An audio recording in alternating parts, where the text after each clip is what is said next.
오늘도 주님의 평화가 교우 여러분들의 가정에 함께 하시기를 축복합니다. 이제 다 같이 사도신경으로 우리 신앙을 고백하면서 새벽 예배를 하나님께 드리도록 하겠습니다. 다 같이 사도신경으로 신앙을 고백하겠습니다. 나는 전능하신 아버지 하나님 천지의 창조주를 믿습니다. 나는 그의 유일하신 아들 우리 주 예수 그리스도를 믿습니다. 그는 성령으로 잉태되어 동정녀 마리아에게서 나시고 본디오 빌라도에게 고난을 받아 십자가에 못 박혀 죽으시고 장사된 지 사흘 만에 죽은 자 가운데서 다시 살아나셨으며 하늘에 오르시어 전능하신 아버지 하나님 우편에 앉아 계시다가 거기로부터 살아있는 자와 죽은 자를 심판하러 오십니다. 나는 성령을 믿으며 거룩한 공교회와 성도의 교제와 죄를 용서받는 것과 몸의 부활과 영생을 믿습니다. 아멘. 우리 다 같이 찬송가 154장 생명의 주여 멸류관 함께 부르겠습니다. 생명의 주여 멸류관 받으시옵소서. 날 위해 쓰신 가시관 나 기억합니다. 저 겟세마네 기도를 늘 기억하게 하시고 그 십자가의 은혜로 날 인도하소서. 누셨던 무덤 내게도 보이시옵소서. 잠드신 동안 천사가 굳게 지키었네. 저 겟세마네 기도를 늘 기억하게 하시고 그 십자가의 은혜로 날 인도하소서. 마리아처럼 새벽에 주께로 갑니다. 빈 무덤 내게 보이사 날 가르치소서.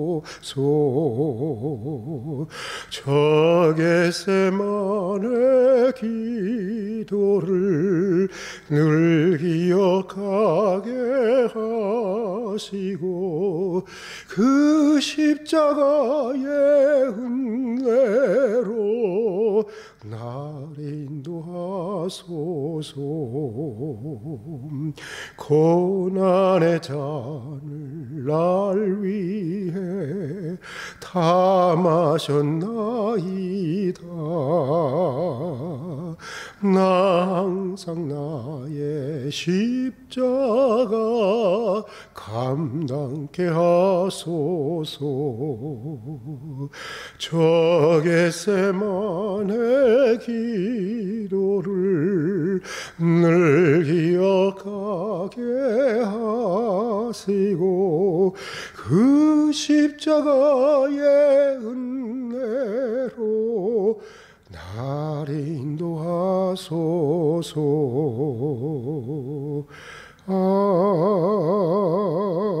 아멘. 오늘은 시편 119편 153절에서 160절까지의 말씀을 함께 묵상하도록 하겠습니다. 시편 119편 153절에서 160절까지의 말씀입니다. 구약성경 896페이지에 있습니다.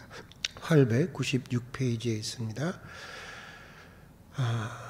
우리 이제 함께 봉독하도록 하겠습니다. 봉독하는 가운데 성령께서 우리 교우 여러분들의 각자에게 주시는 음성을 들을 수 있기를 바랍니다. 같이 봉독하겠습니다.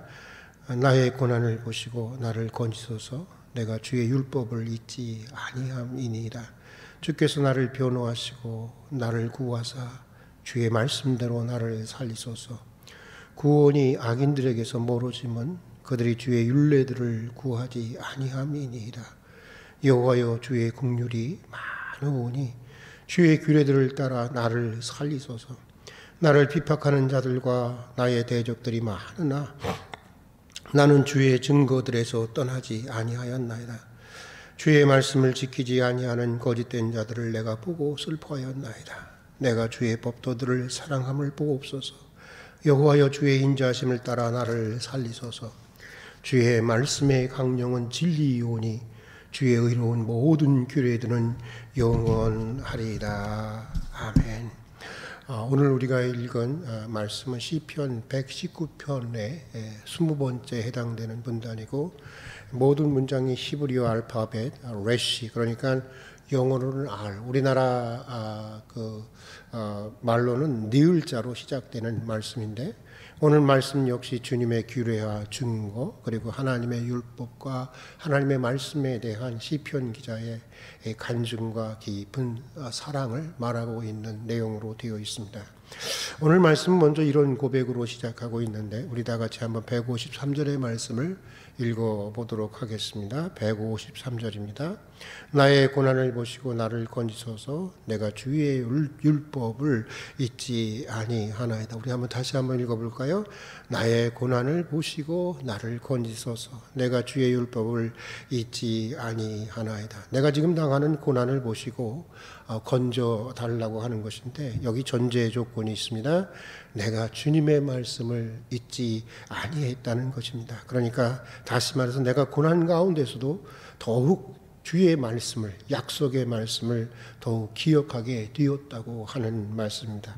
사실 오늘 시편 기자로 추정되고 있는 이 다윗은 그의 기도 가운데 그의 의나 그의 선을 내세우는 경우가 단 한 번도 없었습니다. 그는 누구보다도 착한 일을 많이 한 사람이고 누구보다도 공을 많이 세운 사람입니다. 그러나 그것을 내세우는 법이 없었습니다. 내가 이만큼 선한 일을 했으니까, 내가 이만큼 의로운 일을 했으니까, 내가 이만큼 예물을 드리고 내가 이만큼 봉사하고 내가 이만큼 기도했으니까 나를 당연히 고난 가운데서 건져주시고 나를 축복해 주셔야 하지 않습니까?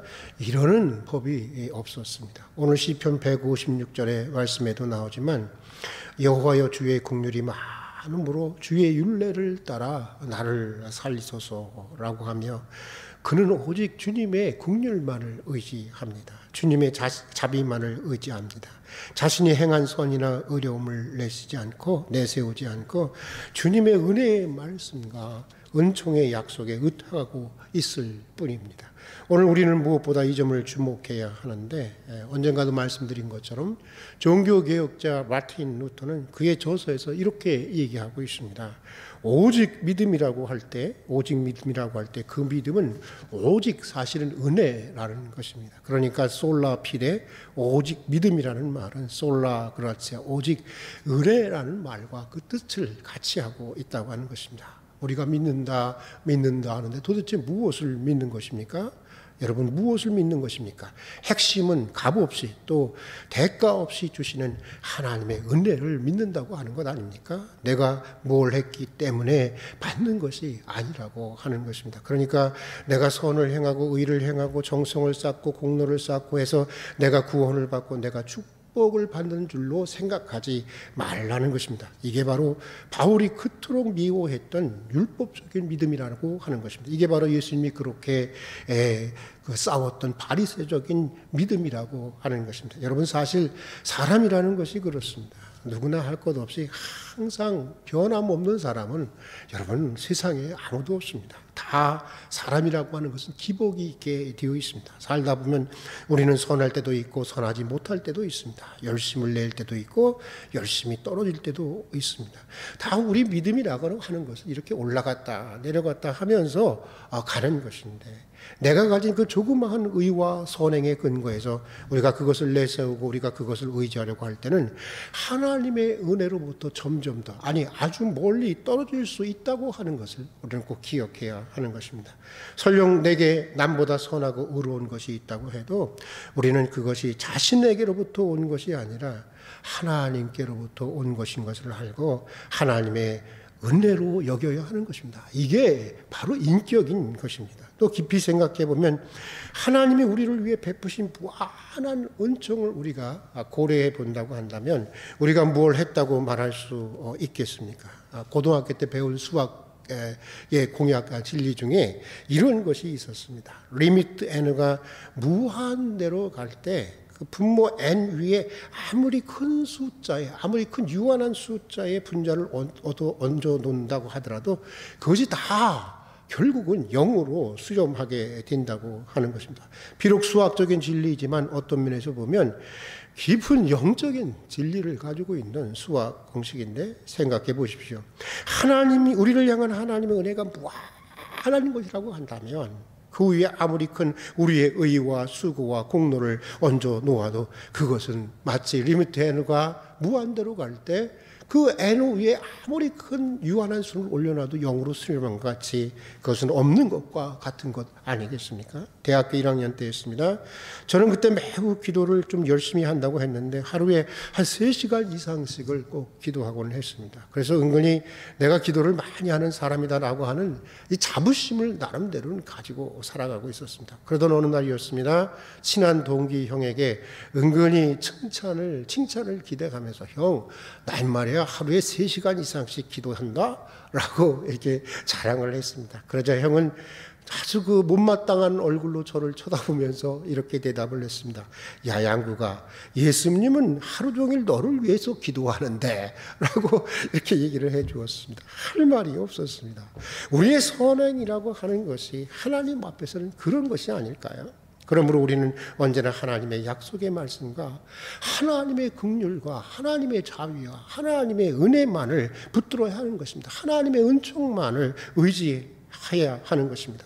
모든 것이 다 하나님의 은혜이고 모든 것이 다 하나님의 긍휼임을 잊지 말아야 하는 것입니다. 설령 내가 뜻을 다하고 힘을 다하고 목숨까지 다했다 해도 그렇게 여기고 그렇게 고백할 수 있는 것, 이것이 바로 인격인 것입니다. 그게 바로 신앙적인 인격인 것입니다. 내 모든 것이 다 하나님의 은혜라는 겸손한 고백, 이 고백 위에 더 큰 하나님의 은총이 열리고 은총의 세계가 열리고 더 큰 하나님의 은혜가 부어지는 것을 우리는 꼭 깨달아야 하는 것입니다. 자, 그런데 여기서 우리가 또 주목해야 하는 것은 이것입니다.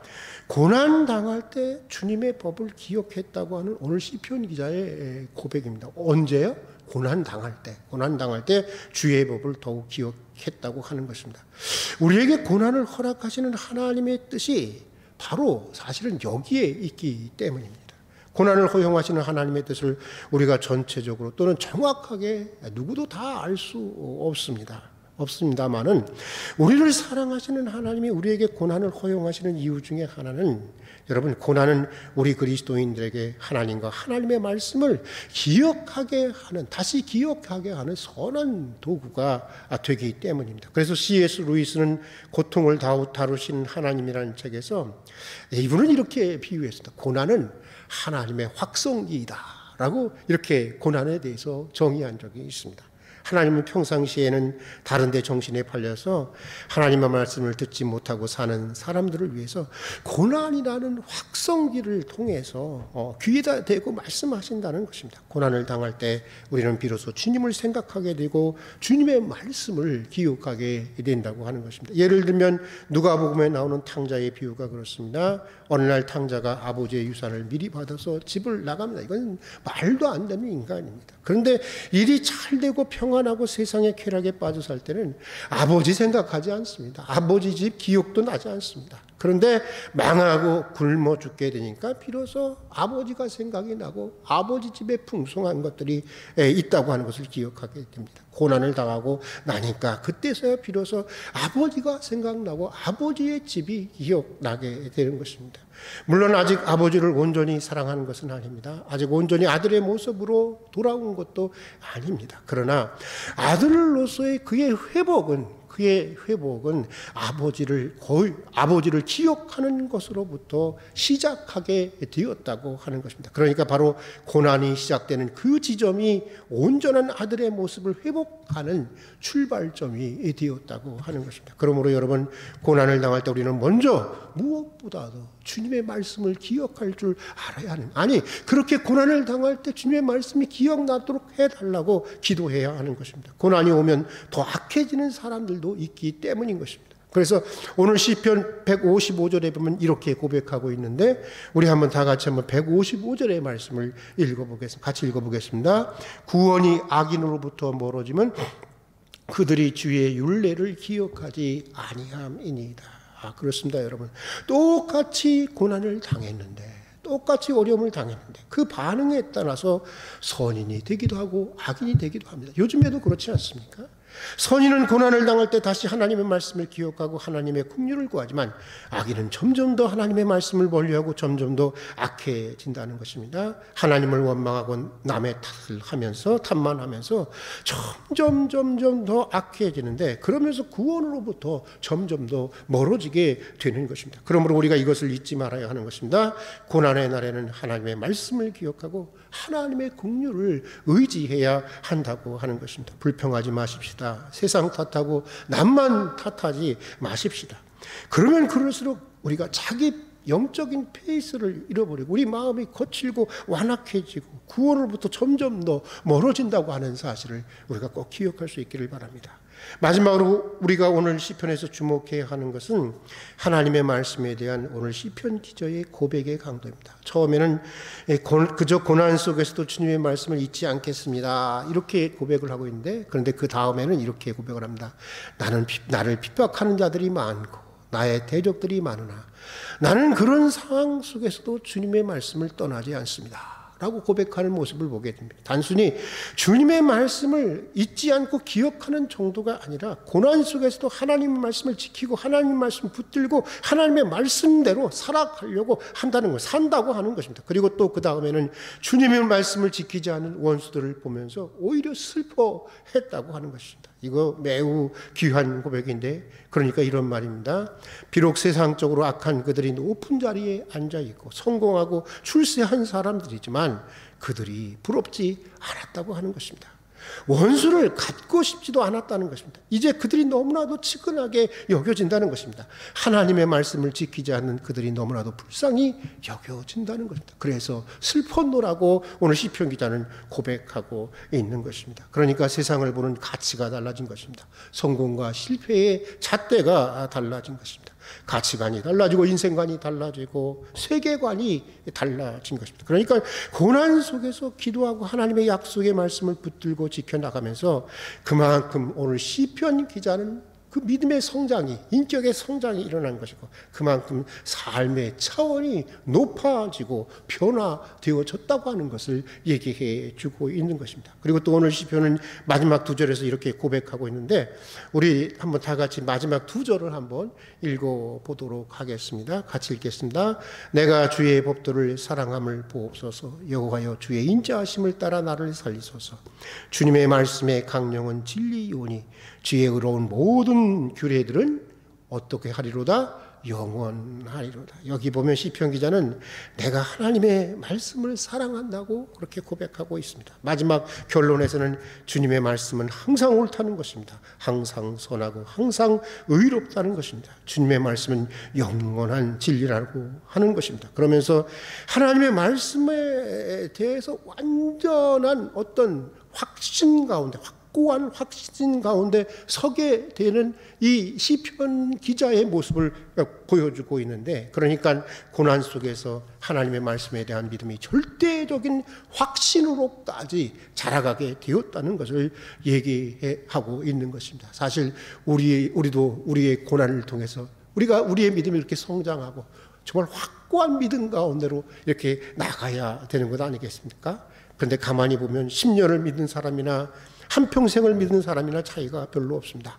다 거기서 거기입니다. 마치 회전문을 도는 것처럼 제자리를 빙빙 돌다가는, 그렇게 인생을 마치는 사람들이 부지기수입니다. 아니 거의 다라고 해도 과언이 아닙니다. 왜 그럴까요? 고난의 때에 우리가 믿음으로 반응하지 않았기 때문인 것입니다. 고난의 때에 주님의 말씀을 기억하고 그 약속의 말씀을 따라 살려고 하지 않았기 때문입니다. 우리가 이것을 알아야 하는데, 우리 신앙은 고난 가운데 주어주시는 하나님의 은혜를 먹고 사실은 크게 성장하는 것입니다. 사랑하는 교우 여러분, 다시 말하지만 우리는 내 의를 내려놓고 내 자랑과 공로를 내려놓고 오직 주님의 은혜만을 의지하고 주의 긍휼만을 의지해야 하는 것입니다. 또 고난의 때에 우리는 더욱더 약속의 말씀을 기억하고 그 말씀을 붙들고 그 말씀을 따라 살아가야 하는 것입니다. 이럴 때 우리의 가치가 달라지고 우리의 인생관과 세계관이 달라지고 우리의 믿음의 큰 성장과 변화가 있게 되는 것입니다. 자, 오늘은 여기까지 하고 기도하도록 하겠습니다. 같이 기도하겠습니다. 사랑하는 하나님 아버지, 오늘도 이른 새벽에 다시 깨워주셔서 주님과 함께 한날을 시작할 수 있는 이 귀한 은혜를 주시니 진심으로 감사를 드립니다. 때때로 우리는 하나님의 은혜에 비하면 없는 것과 방불한 아주 보잘것없는 내 인간적인 선이나 의를 내세우고 그것에 우리의 구원과 축복을 의지할 때가 있습니다. 저희를 긍휼히 여겨주시고 저희를 온전히 주님의 긍휼하신 은혜만을 의지할 수 있도록 도와주시옵소서. 고난의 때에 고난을 통해서 주시고자 하시는 하나님의 선한 뜻을 믿고 깨닫게 해주시고 시련의 날에 주의 말씀을 더욱 기억하고 더욱더 붙들게 해 주시옵소서. 주님을 믿노라 하면서도, 주님의 약속을 믿노라 하면서도 여전히 세상적인 가치에 매몰되어 사는 저희를 긍휼히 여겨주시고 성공과 실패를 바라보는 저희의 가치의 잣대와 척도가, 가치의 기준이 달라지게 해 주시옵소서. 가치관이 달라지게 하시고 인생관이 바뀌고 세계관이 변화될 수 있도록 도와주시옵소서. 그리고 하나님의 말씀에 대한 오늘 시편 기자의 확신에 찬 고백이 저희의 고백이 되게 하여 주시옵소서. 오늘 한날의 삶도 주님께 맡겨드립니다. 아기 같은 저희의 발걸음을 한 걸음씩 지도하시고 보호해 주시고 일용할 필요를 채워주시고 주님의 말씀을 따르는 거룩한 기쁨 속에 살아가는 한날이 되게 하여 주시옵소서. 예수님 이름으로 기도드립니다. 아멘. 주님 가르치신 기도로 예배를 마치도록 하겠습니다. 하늘에 계신 우리 아버지, 아버지의 이름을 거룩하게 하시며 아버지의 나라가 오게 하시며 아버지의 뜻이 하늘에서와 같이 땅에서도 이루어지게 하소서. 오늘 우리에게 일용할 양식을 주시고 우리가 우리에게 잘못한 사람을 용서하여 준 것 같이 우리 죄를 용서하여 주시고 우리를 시험에 빠지지 않게 하시고 악에서 구하소서. 나라와 권능과 영광이 영원히 아버지의 것입니다. 아멘.